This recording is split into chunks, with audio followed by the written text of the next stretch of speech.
ഇതിൽ ഈ ആയത്തിൻ്റെ അർത്ഥം നമ്മൾ ശരിക്ക് മനസ്സിലേക്ക് ഇറക്കി കഴിഞ്ഞാൽ, ഒന്ന് ഈ ദിക്റിൻ്റെ സിഫത്ത് നമുക്കുണ്ടാവും. എന്തിൻ്റെ? ദിക്റിൻ്റെ സിഫത്ത്. ഈ ആയത്ത് എപ്പോഴും മനസ്സിൽ ഓർമ്മയുണ്ടെങ്കിൽ എല്ലാ സമയത്തും നമുക്ക് ഓർമ്മ വരും, അല്ല എന്നെ എന്ത് ചെയ്തുകൊണ്ടിരിക്കുകയാണ്, കണ്ടുകൊണ്ടിരിക്കുകയാണ്. ആ ചിന്ത വന്നു. കാരണം എന്ത് ചെയ്താലും അള്ളാഹു സാക്ഷിയാണെന്നാണ് ഇവിടെ പറഞ്ഞത്. നന്മ ചെയ്താലും അള്ളാഹു സാക്ഷി, തിന്മ ചെയ്താലും അള്ളാഹു സാക്ഷി. അപ്പം നന്മകൾ ചെയ്യാനുള്ള പ്രചോദനം കിട്ടും, തിന്മയിൽ നിന്ന് മാറി നിൽക്കാനുള്ള പ്രചോദനം കിട്ടും. മാത്രമല്ല, നന്മ ചെയ്യുമ്പോൾ ഇഖ്ലാസ് കിട്ടും. നന്മ ചെയ്യുമ്പോൾ ഇഖ്ലാസ് കിട്ടും. മറ്റുള്ള ആരെങ്കിലും കാണുന്നുണ്ടോ ഇല്ലയോ എന്നുള്ളതല്ല, അള്ളാഹു ഇതിന് സാക്ഷിയാണ്. അതുകൊണ്ട് ഈ അമലിനെ പരമാവധി എന്ത് ചെയ്യണം? നന്നാക്കണം.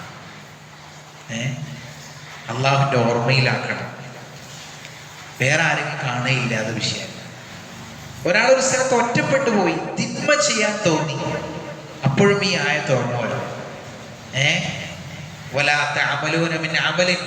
എന്ത് അമൽ ചെയ്താലും ഇല്ലാ കുന്നാലേക്കും ഷുഹൂദൻ, അള്ളാഹു അതിന് സാക്ഷിയായി.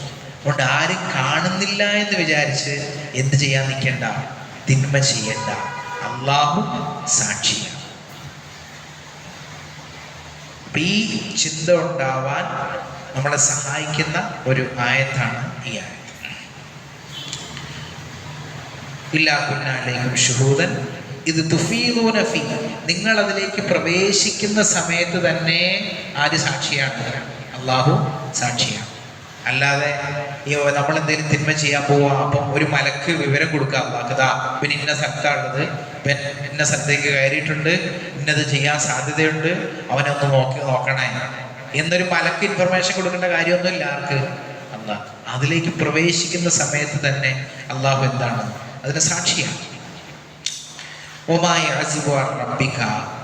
താങ്കളുടെ റബ്ബിൽ നിന്നും മറയുന്നില്ല, ഒരു അണുമണി സ്ഥലം പോലും, ഫിൽ അർദി വലാ ഫിസ്സമാ, ഭൂമിയിലോ ആകാശത്തോ ഉള്ള ഒരു അണുമണിയുടെ സ്ഥലം പോലും അള്ളാഹുവിൽ നിന്നും മറയുന്നില്ല. അള്ളാഹുവിൻ്റെ കാഴ്ചയിൽ നിന്ന്, അള്ളാഹുവിൻ്റെ ഇൽമിൽ നിന്ന് മറയുന്നില്ല. വലാ അസ്ഗറ മിൻ ദാലിക,